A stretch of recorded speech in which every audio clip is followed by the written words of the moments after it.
All right, Ramosai, good morning, a good Chodesh, everyone. Let us begin by thanking all of our sponsors, to thank our TALMUD TORAH sponsors still for the month of Shvat, Mrs. Selma Woolf, with immense gratitude for the refuos from Hashem and the merit of Rabbi Shmuel Silber for all of those in need, in the zchus of our brave soldiers and the merit of Hashem, and the zchus of the return of each of our hostages. To thank our TALMUD TORAH sponsors, the Schwarzbaum Family, in memory of, actually it's all Rosh Chodesh Adar, I'm sorry, in memory of Aaron Schwarzbaum, Aharon Yosef ben Meir, zechus, and the Lavine Behrman families in memory of William Shmuel ben Yisrael.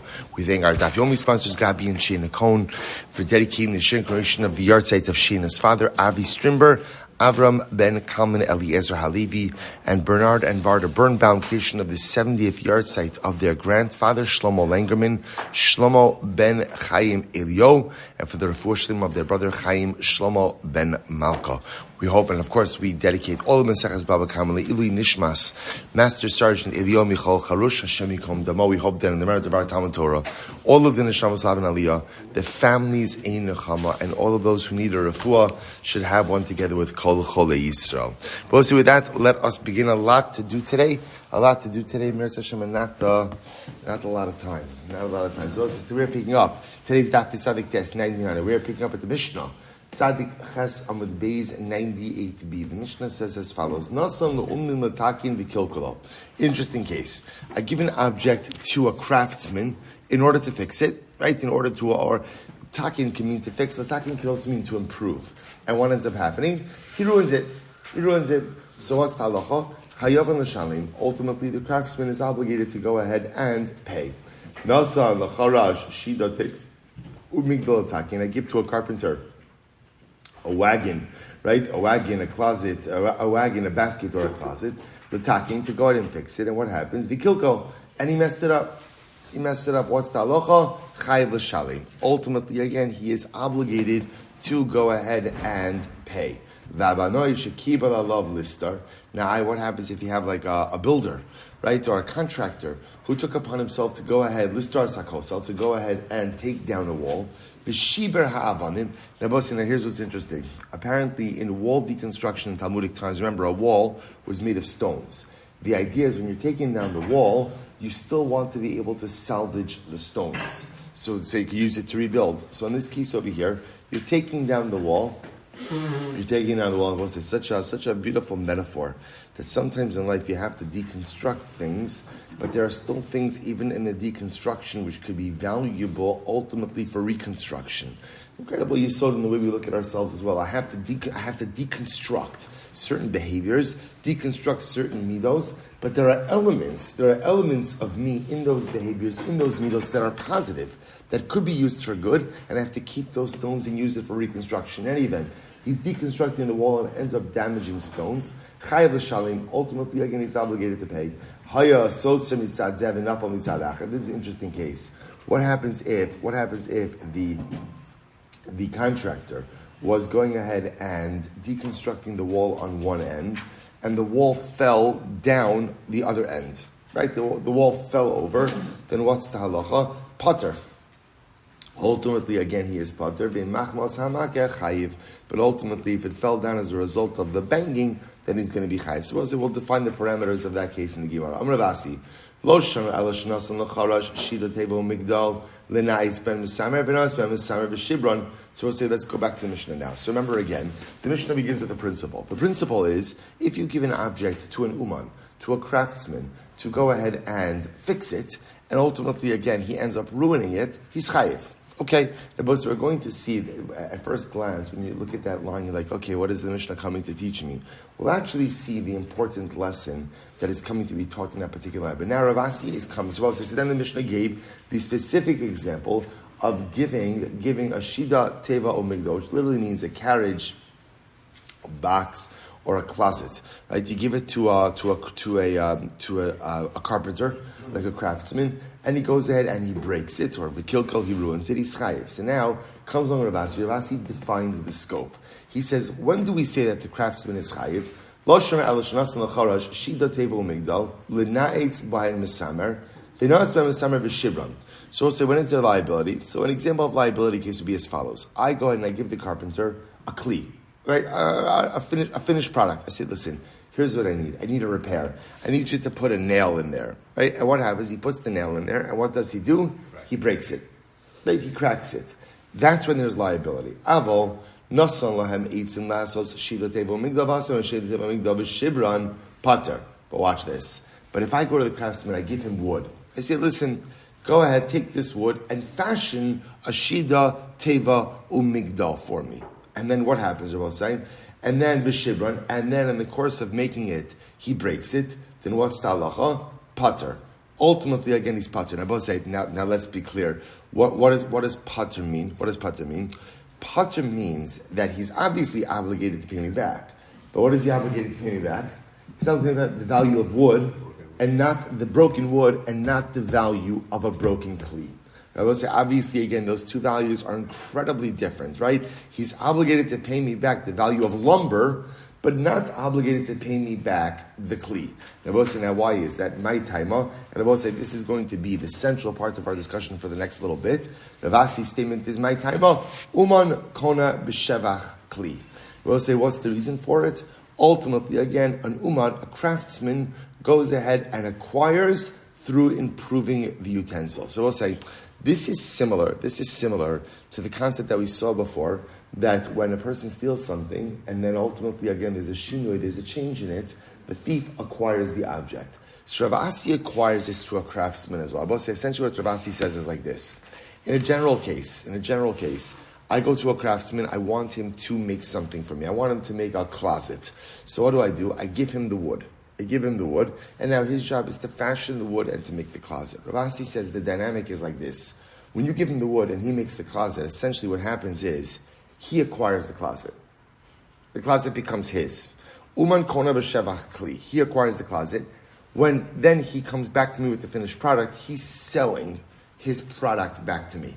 Ravasi says that's the dynamic. Uman kona b'shevach kli. An uman acquires the utensil when he improves the object. So therefore, again, Ravasi will say like this. Both say, normally you'll say to yourself, okay, like what is it? What exactly does it? What exactly does it matter? So it matters in a case like this, where halacha l'maisa. So Ravasi says like this: if I go ahead and I give the uman a finished product and I tell him, please put a nail in there, and he goes in and he breaks it, he's going to be liable for complete damages of the kli.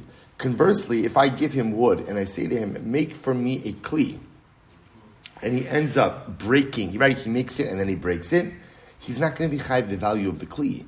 Instead, what he's going to be chayiv is what? The value of the wood. The value of the wood. Why? Because uman kona b'shevach kli. When you give an uman raw material, or for that matter, again, an unfinished product, and he finishes it, he acquires the object. When he gives it back to me, he's effectively selling it back to me. Incredible idea. So we'll say, let's analyze this. Tanan. So the Mishnah said, if you give to a craftsman and ultimately he ruins it, he's chayiv to pay. So my love, do you have who eats him? So we'll say, are we not talking about a case where you gave the craftsman wood, and yet again the Mishnah is still saying that he's liable for the price of the kli or the value of the kli? No, shida table and migdal. No. The case over there was where you actually gave the craftsman a finished product. You asked him to improve it. He broke it. That's when he's liable for the kli. So the Gemara says, 1 second, how many things can he say for shita table migdal? But yet the Seif of the Mishnah spoke explicitly about where you're giving him a finished product. Michlal dereisha eats him. I can infer from that the opening line of the Mishnah is not talking about where you're giving him a kli, but rather the opening line of the Mishnah is where you're giving him wood, right? And halacha l'maisa, he is going ahead and giving him wood. To which the Gemara says, Amri, Perusha Kamafarish. Ultimately, the Mishnah is explaining itself. How so? Case of say, really, the opening line of the Mishnah that says Nasan Omnim Latakim Mikilkolo is talking about ultimately where you gave him a kli. So the Gemara says, then it says Kesad Nasan Omnim Latakim Mikilkolo Chayav L'Shalim. What's the case of where you give something to an uman? He ruins it, that he's chayiv to pay the value of the kli. When is that? So we'll say, and then the Mishnah explains what's the case. What's the case where if the uman ruins something, he's chayiv to pay the value of the kli? That's when what? That's when you gave him a kli. You gave him a kli, you asked him to improve the kli, and ultimately he breaks it. That's when there is kli liability. However, if halacha l'maisa, you were to give him lumber, tell him to make a kli, he makes the kli, then he ruins it, halacha l'maisa, he's only chayiv for the value of the lumber, not the value of the kli. Hakanah Mistaber, the Gemara says this seems to be clear. I'm sorry. This seems to be clear. The Ketzad Katani, because the Mishnah itself uses lashon of Ketzad. All right. The Isar Light Charesha adds Aitzim, because if you think that the beginning of the Mishnah is talking about where he gave him wood, Hashta Ashma'inan Aitzim Chayavim L'Shalim, V'lo Amrinan Uman Kona B'Shavech Kelim, because also if the Mishnah is going to teach me that halacha l'maisa, if you just give the Uman wood to fashion a kli, and then he messes it up, that he's going to be chayiv for the value of the kli, which tells you that Uman lo kana b'shevach kelim shida teva migdal mibai, then do you need to even mention the case of where you're giving him a finished kli and he messes it up? To which the Gemara says, no. Imishum ha lo area. If that's what you're talking about, if that's your raya, that's not a good raya. I'll tell you why. Tana seifa ligiluye reisha. We'll say sometimes again the Mishnah will mention a case in the seifa to go ahead and bring forth a point in the reisha. Why? Shelo toma reisha shida teva umigdal aval eitzim lo. Don't think that ultimately, again, in the reisha, we're only talking about a kli. But if he gave him lumber, he wouldn't be chayiv. Tana seifa shida teva migdal michlal the reisha eitzim. Therefore, again, the seifa mentions shida teva migdal to infer from here that the reisha is talking about what vafilu hachi, and even though he's only giving him lumber, ultimately, again, if he ruins the kli, chayiv l'shalim. Ultimately, again, he's chayiv to pay. So fine. So we'll say, so bottom line, what do we have over here? What we have over here is a dramatic statement by Rav Asi, Uman kona b'shevach kli. An uman, a craftsman, acquires the object when he improves it. So both say, so just understand what this means, just logistically or dynamically. I give an uman wood. I say, uman, make a closet for me. The uman takes the wood, fashions it into a closet. What happens in halacha? What happens in halacha? The uman is now the owner of the utensil, of the closet. Now when the job is done, what happens? He comes, and what is he doing? He's selling the closet back to me. Now, I both say, just understand, according to Ravasi, what is if there's logical extension, what does it sound like? Let's say at the end of the job, the uman says, you know what? That is one nice closet. That is one nice closet. It would look great. It would look great, in my bedroom. And he decides he wants to keep it. Can he keep it? Can he keep it? Yeah. What does he have to do? He has to pay back the value of the wood. So I will say, so this is pretty big. This is like a big idea over here. Uman kona b'shevach kli. Incredible. So let's out. Now, obviously, this is a machlokes. We're going to see this. I want to give you coming attractions. This is a machlokes, and the other school of thought is that no, uman is not going to b'shevach kli, right? Ultimately, again, everything belongs to the owner of the lumber, right? And therefore, at the end of the process, if the uman says, "I love that closet, I'm keeping it," we're saying, "No, you're not. No, you're not. You have to go ahead and deliver the good you were contracted to build." So again, we haven't seen the other side of this machlokes, but it's there. So let's bring the following proof to Rav Asi. Hanosin semer letzava. So also you give wool to the dyer. Tab of Tzadik test 99a. Vikdicho yora, and ultimately again it's burned in the pot. Right? Rashi says in Iskalkelat Seva me'atzmo. So the wool is burned, and therefore as a result, obviously the dyeing process doesn't work out. What's talacha? No sein lo demate samro. So Rabbi said this is interesting. What do you have to give? What does the dyer have to pay back? He has to pay back the value of the wool. Now, interesting, demate samro ushvacho lo. He has to pay back the value of the wool, but not any additional appreciation. So we'll say, the Gemara says, lav shegdicho la'achar nefila. Now we'll say, are we not talking about where the wool got burned after, ultimately again it fell into the pot? Which Rabbi would essentially mean was, the wool was improved, there was some level of improvement, and then afterwards, ultimately, it was burned. Di'ika shvacha, so there was improvement. Ushmamina, we'll say, what do you see from here? Ushmamina, uman kona b'shevach kli. We'll say, you can see from here that ultimately an uman acquires the object through improvement. Amar Shmuel, no, what's the case over here? No, the case over here, we'll say, is where the wool was burned immediately upon falling into the vat. So therefore, again, there was really no improvement. The leka shvacha, there was no improvement. I will say, so what happens if the wool fell in, there was a dyeing process, so the wool was improved, and then afterwards it was burnt. So the Gemara says, "Mai no sin lo demeit samra u'shevacho." Ultimately, again, he would have paid him back the value of the wool and any appreciation.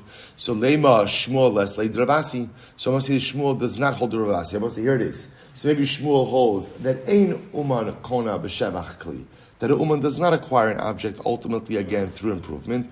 No. What's the case over here? Kigon detzemer b'samonin de balabayis.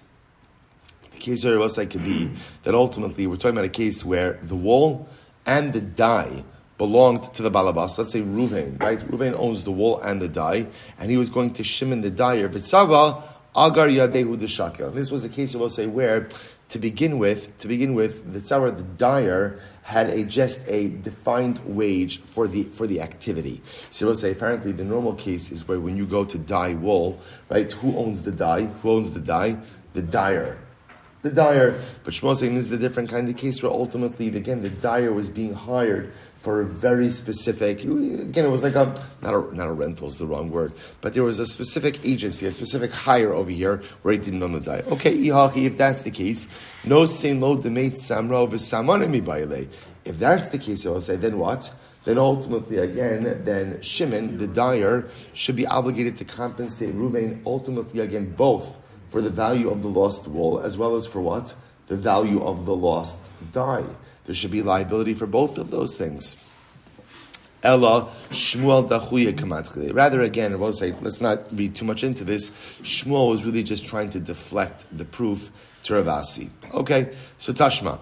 Hanosein talisa uman. So I'll say, listen to this. I give my cloak to an uman.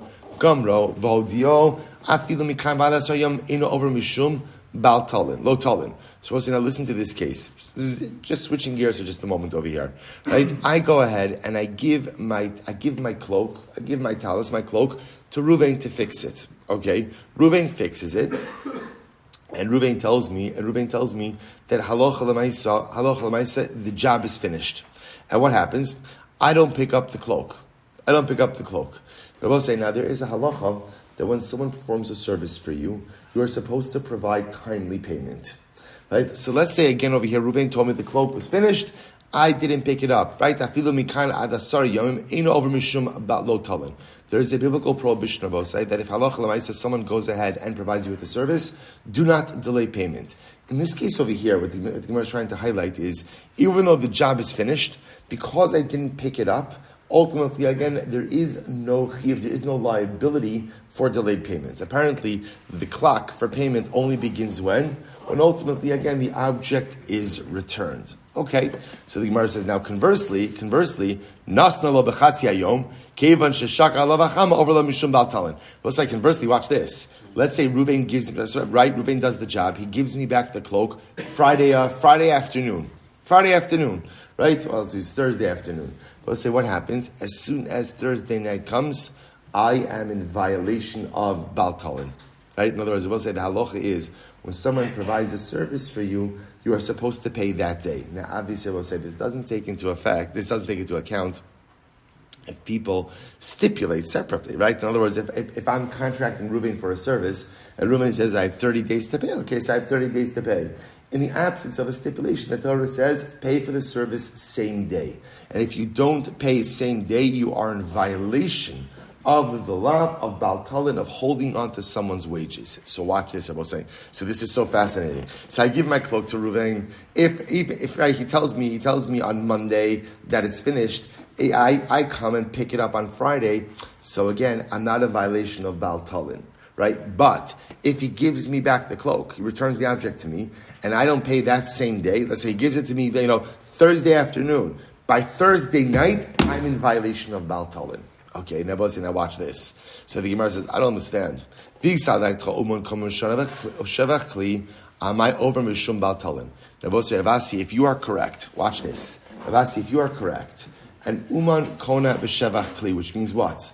When the craftsman improves something, who owns the object? Who owns the object? Craftsman. So therefore, when the object is finished, even when he gives it back to me, why is there bal talin? Bal talin is a din in withholding wages. If you hold that a uman acquires the object when he improves it, So Rabbi said, this isn't a wage case. What is this? What is this? What is this? It's a sale. It's a sale. When it comes to a sale is not subject, ultimately, again, you could have thrown any transaction into that question, I know, right? And so I say, so I went right with the sale, there is no baltalin, right? Baltalin is only a din in wages. Baltalin is not a din in sale. So you hear this? If Ravasi, you're right, that uman kona b'shevach kli, that a uman literally acquires the object and improves it, that means when Reuben improves my cloak, he owns it. He owns it. Now, he's selling it back to me.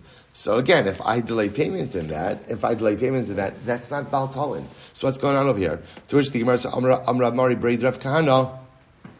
What's the case over here? Begarda the sarbala, the leka shvacham. The case Rabbi says, I'm giving him a cloak, and what is he doing? He's softening the fabric. So Rabbi says, softening the fabric is not really considered to be an improvement. So Rabbi says, so essentially the Gemara is answering over here is, I'm giving him my cloak, and he's performing a service, but the service itself is not really deemed an improvement in the item. Because it's not deemed an improvement, therefore what? Even according to Ravasi, the Uman doesn't acquire it, and therefore Allah Lamaisa, this is a case of a wage case. Sof, Lama Yavan Ahili. So I'll say, at the end of the day, still, well, what am I paying him for? I'm paying him to soften it. How can you say it's not an improvement? In other words, if I am asking him to do something, obviously, whatever it is that he's doing ultimately is considered to be an improvement in the utensil. If it's an improvement, and Ravasi is correct, then ultimately craftsmen should acquire it. To which the Gemara says, ultimately, again, the agre levitchi, bitcha b'masad hainu zchus. So I'll say, no, the Gemara answers, what am I hiring him to do? So I'll say, literally, again, this is stick. I'm hiring him to stamp the wall. Look at Rashi, levatushe. Rashi says, v'sachro ledarcha, vehisna imo siku madrishos kol dricha. So I'll say, I'm hiring him to stamp the wall. So apparently, again, to flatten out the wall, to whatever it is, this is something I will say where halacha l'maisa, this is a service, not an improvement. Service, not an improvement. Therefore, again, I will say this is a case of wages, and because it's a case of wages, therefore, again, there's baltalin, but it's really not part of the conversation of Ravasi, because halacha l'maisa there's no shevach. Okay, and therefore, again, his wages are commensurate with every time he stamps the item. All right. Ulamai the salakadait in meikara de la agre levichi. So I'll say, but according to the way we originally thought this up, where I wasn't hiring him specifically again to stamp the cloak. So ultimately, again, this would seem to support the position of Rav Sheshes. The Behrman Rav Sheshes, because ultimately the answer of Rav Sheshes the following shayla: kablanos over mishum baltalino, in over mish in over. They both say, now here's what's interesting. Remember, in the world of employment, there's different forms of employment, right? There's we'll call it just like a typical hired employee, which is that, remember, you're receiving an hourly wage, or for that matter, again, a daily wage, right? So that's the typical case. And if the employer does not pay his employee at the end of the day, right, then halacha l'mais is over in baltalin. There's also something called kablanos, right? What's a kablan? A kablan is someone who's hired to do a job, and ultimately he's paid for the job. How long the job takes or how short the job takes, that's not really part of the inyan over here. Now again, there still could be a time element that's attached to it, but the idea over here is that the wage is for the job being performed. So we'll see, here's what's interesting. Of course, everyone agrees that there is baltalin for someone who receives an hourly wage or a daily wage, right? If at the end of the day, halacha l'maisa, you don't go ahead and pay your employee on time by the day or whatever the stipulated amount is, halacha l'maisa, you're chayiv. What about a kablan? Ultimately, again, is there liability for not paying a kablan on time? So the Gemara says, listen to this. Rav Sheshes over. Rav Sheshes says, yes, you are in violation. Leima de Rav Sheshes pligi de Ravasi. So we'll say, Bipashtos, Rav Sheshes should be arguing on Ravasi. How so? So the Gemara will say, what's the nature of the machlokes? Take a look at Rashi just a moment.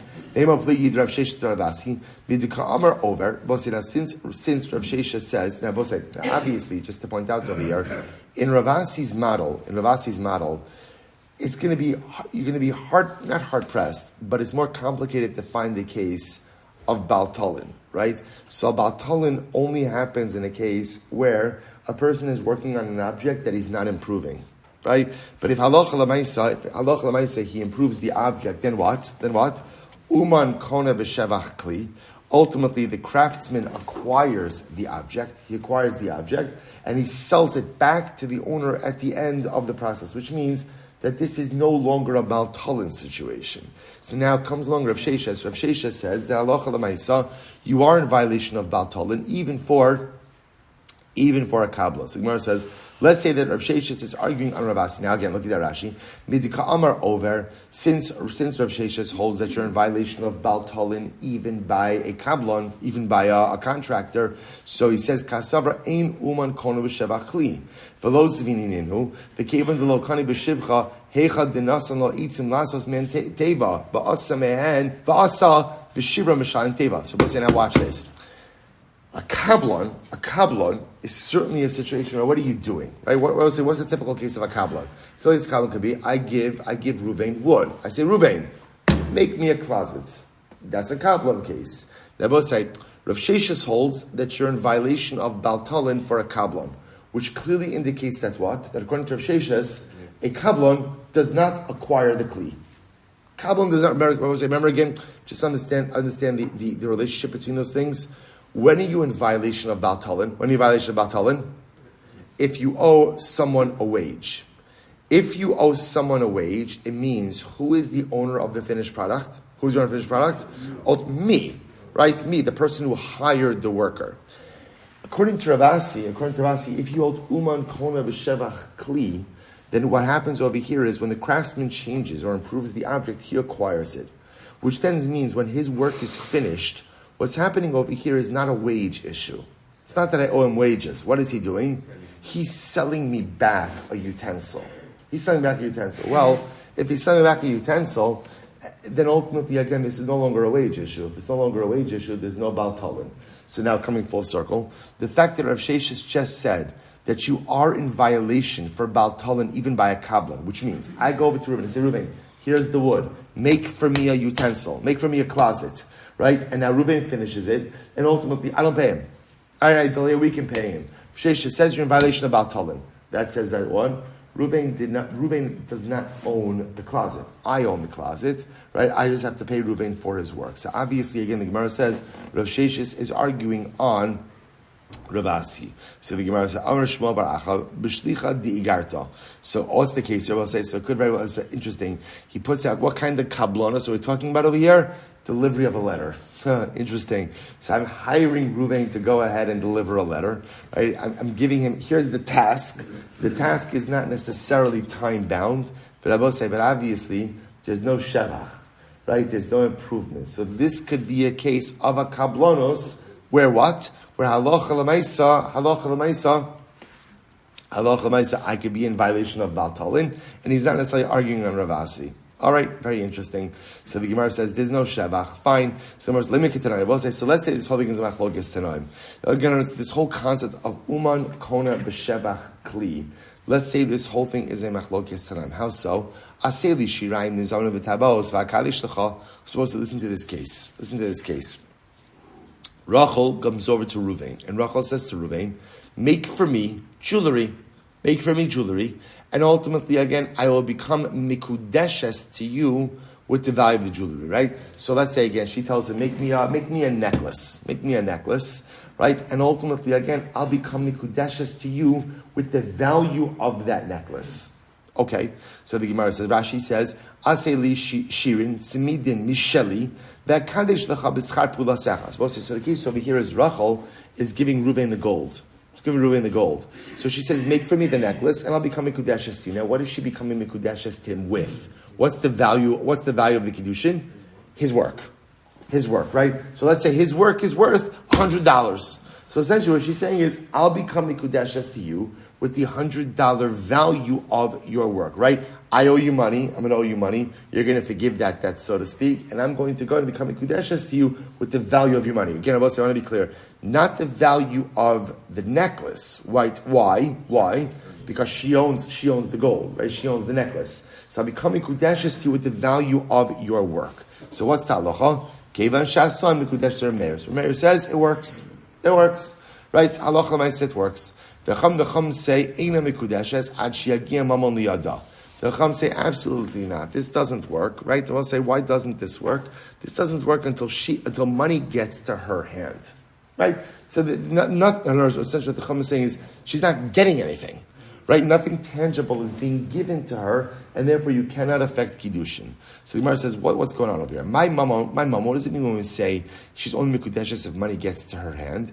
Ilema osa mamon. So we were saying that money itself, in other words, maybe is that a reference to the necklace? So the Gemara said, Michal Rabbi Meir Savar osa mamon lo. So we'll say, so now, let me take that back. So we're saying that actual money has to get to her hand. So we'll say, does that mean that Rabbi Meir himself holds that you don't need that money? Ella b'may mekadsha. So what is he being mekadisha with? Ella pshita my mamon. What does mamon mean? Mamon acher. So Rabbi said, what's happening over here is like this. Rabbi Meir says, it works. When ultimately she can become mikudeshes with the value of the service he is performing. The Chum say it does not work. The only way to affect Kiddushin is what? Is if he gives her some additional money. Whatever, another pruta.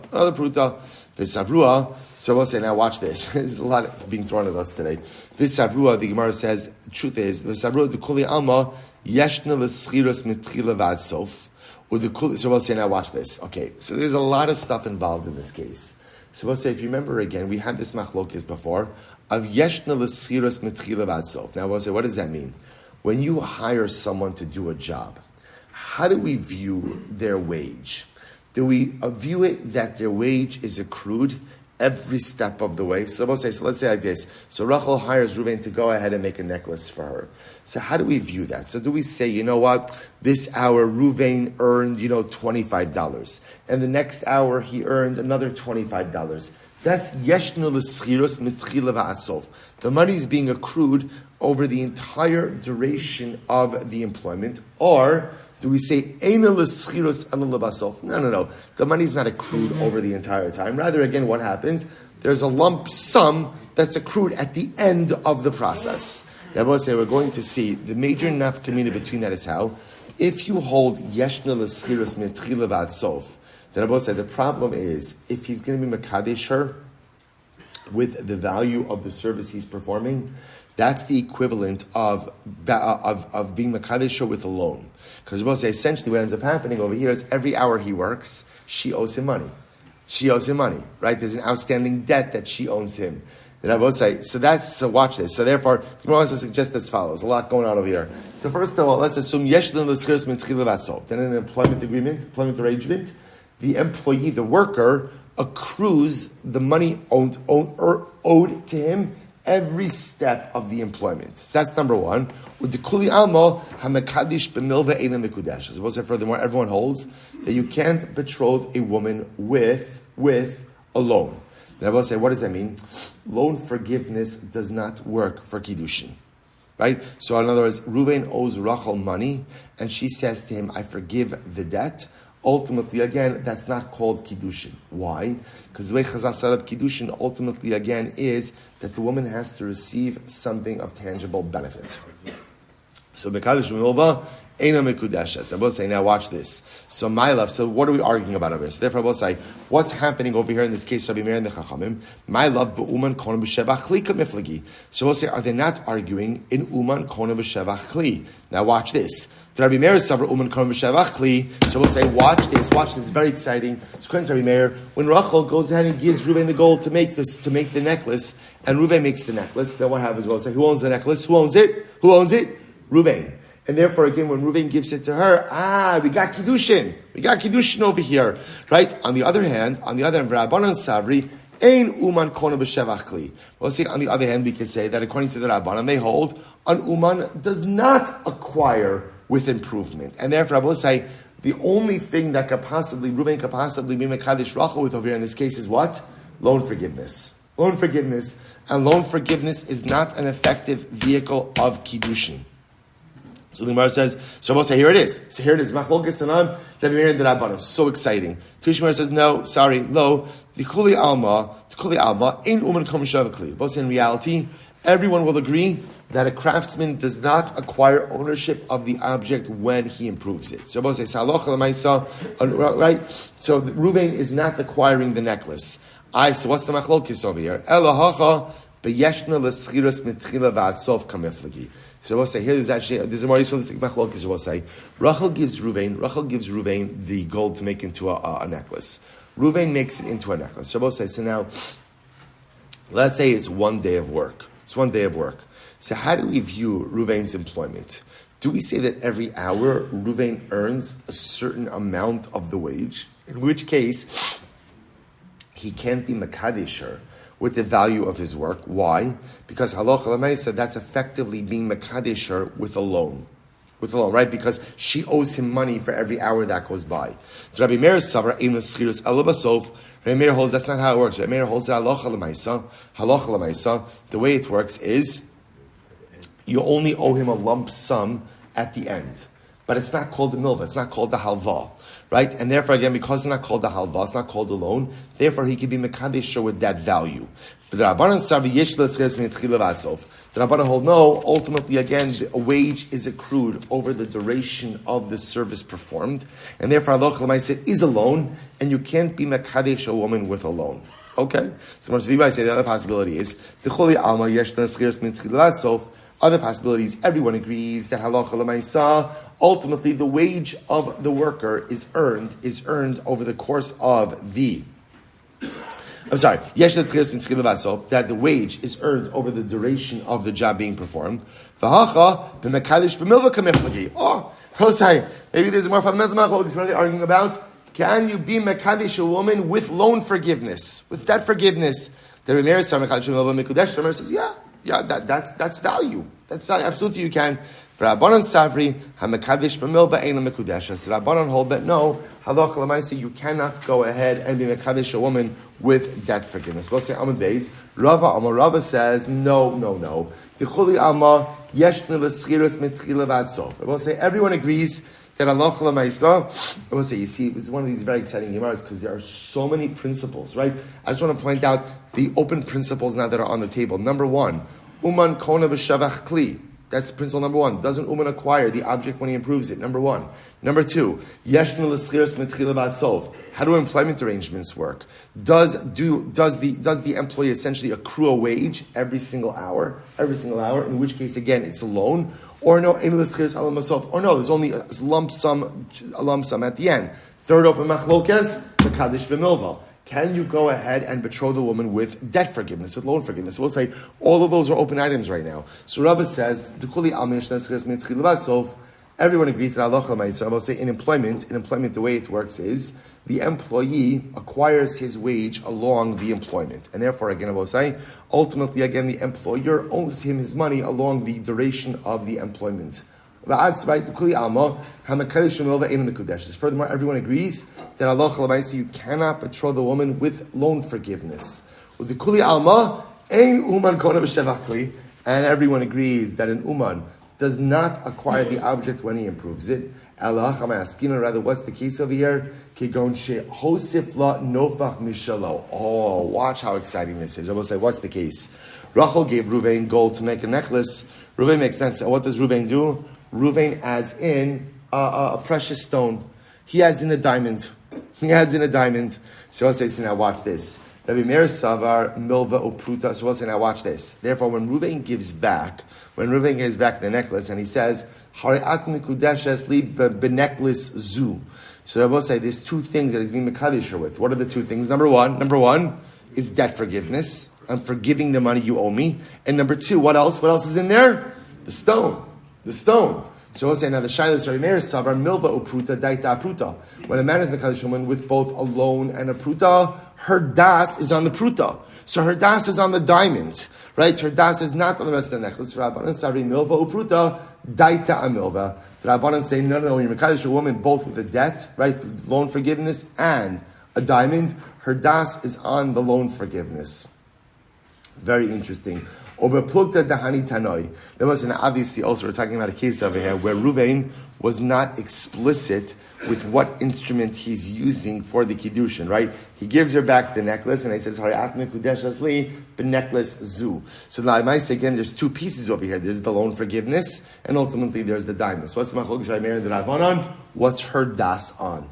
Is her das on the loan forgiveness? or is her das ultimately again on the diamond? The Sanya, we'll say here it is. We'll look at that tonight. The Sanya, b'schar shasisi imech eina mikudeshas. Right? If Reuven said, "Listen, Rachel, I did work for you.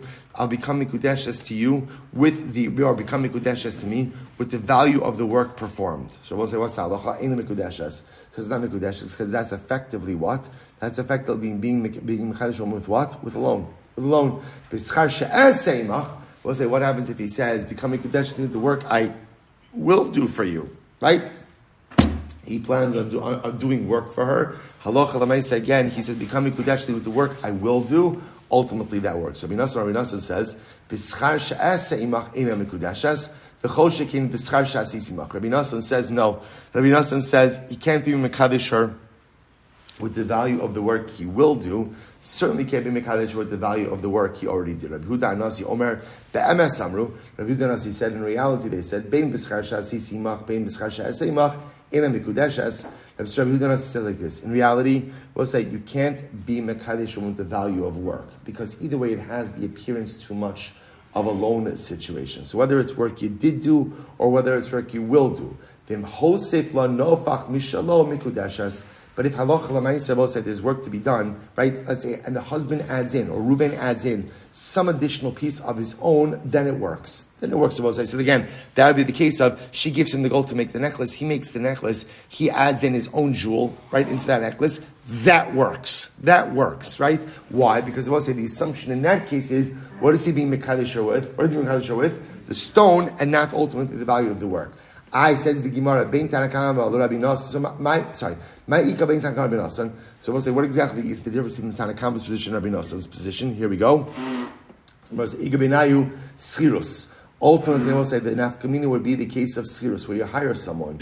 So the Gemara says, Bein Rabbi Nassan, Rabbi Huda Nasi, Igabenayu, Milva Opruta. So we'll say nafkamina ultimately again in the case of Rabbi Nassan, Rabbi Huda Nasi, it will be the case ultimately again of where there's a loan with an additional pruta. Amar Shmuel.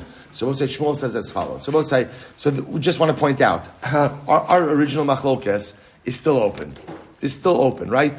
Uman kona b'shavach kli or not. Ultimately, again, that is open. I both say, watch this. Amar Shmuel. Just quickly, I wish we had more time. Amar Shmuel. Tough. Always wish we had more time. Amar Shmuel, Tabach Uman Shekilgal. So I will say, this is a fascinating sugya. What about an expert butcher who literally messes up the shechita? Right? Just messes it up. So I will say, what's the halacha? Chayiv l'shalim. He's obligated to pay for the loss of the animal. Mazeku poshehu nasek. Right? Mazeku. He's a mazik. He's a damager. Posheh. He's negligent. Nasek omer lo shachat li mikan v'shachat lo mikan. It's as if, it's as if you told him shechts from the neck and he ends up shechting from the tail. In other words, he's negligent. So the Gemara said, so we'll say, all right, you know what, I'll just mention, by the way, both say, this sugi is going to get into the fascinating idea over here about professional liability. We'll say, what happens when someone's discharging their professional task and they mess up? The both say, I'll just tell you this outside very quickly. So Chazal in general create essentially professional liability exemptions, right? Why? If you don't do that, then what happens? No one's going to want to go ahead and do their job. So we're going to make a distinction between an expert who messes up versus a messer. So we'll have to stop over here for today. But don't worry, tomorrow's daf it's not even a daf. Right? It's all right. So we have plenty of time. So I will say, I just want to end off just this idea of Uman Kona B'Shevach Kli. Ravasi says, when you improve something, that's what we'll say, it's for Shchodesh. So Shchodesh Adar Aleph Haba Leinu L'Tova. I will say, when do you truly acquire something according to Ravasi? Only if you do something to improve it. I will say, at the end of the day, when do we really take ownership over ourselves? And when do we really take ownership over our lives? When you do something to qualitatively and quantitatively improve it. If I'm just coasting along and not doing anything dramatic to turn things around, then I'm not the captain of my ship, right? Then I am not the master of my fate. Then I am not truly in charge of life. But Uman Kona B'Shevach Kli, right? If I go ahead and I make a Shevach, I make an improvement, That's even a small improvement. That's ultimately, again, when I acquire the reins of my existence. It's Rosh Chodesh Rabosai, new beginnings. Hashem to have a month of Shevach, a month of Bracha, a month of growth, a month of improvement, and in that zchus, truly take the reins of life. Shkoyach Rabosai. All right, Chavran Zoom, have a great day, everyone. A good Shabbos, a good Chodesh.